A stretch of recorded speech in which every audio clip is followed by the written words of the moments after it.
Lord, as we go off to business and work and all the things that we're going to face this day, I pray that, God, we would reflect your goodness. And thanks for giving us the opportunity to be patient men this day. Every day is absolutely different. I get to work with different people basically every single day.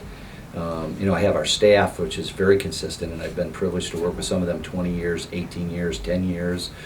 We only have a couple of new staff members that have been around here a year. But I get to be out with people across this community, sharing in people's lives, coaching, mentoring, helping business leaders. You deal with crisis, you deal with marriage, new life with babies. Every day is absolutely magnificent. I couldn't imagine doing anything different because it's all about people. It was August 4th, 1987. 20 years ago, that we started a men's group here at church. I cooked the first week. A guy by the name of Lucky Hamilton cooked the next week. And the third week we went to UJ's. And literally we have been going to UJ's now for 20 years.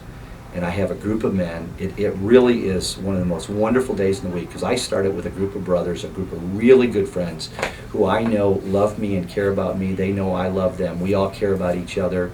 We got each other's back. We help one another. We're there for one another. We pray for one another. We support one another. We know each other's families. You can't begin a day better than that, than starting with a group of guys who have a common faith, common purpose, common values, common morals.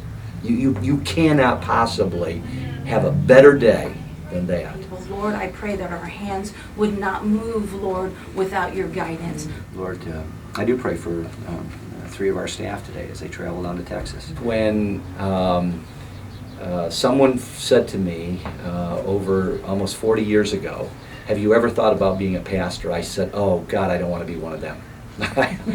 That was the last thing in the world I ever wanted to be was a pastor. I mean, I love sports, and I thought, maybe golf, maybe coaching, maybe doing something different.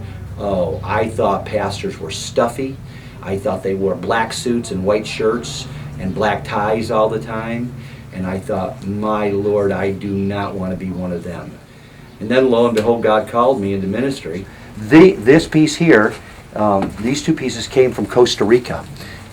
We were down a couple of years ago, and we do mission work in Costa Rica. Once the staff starts arriving, everybody else gets here about 8.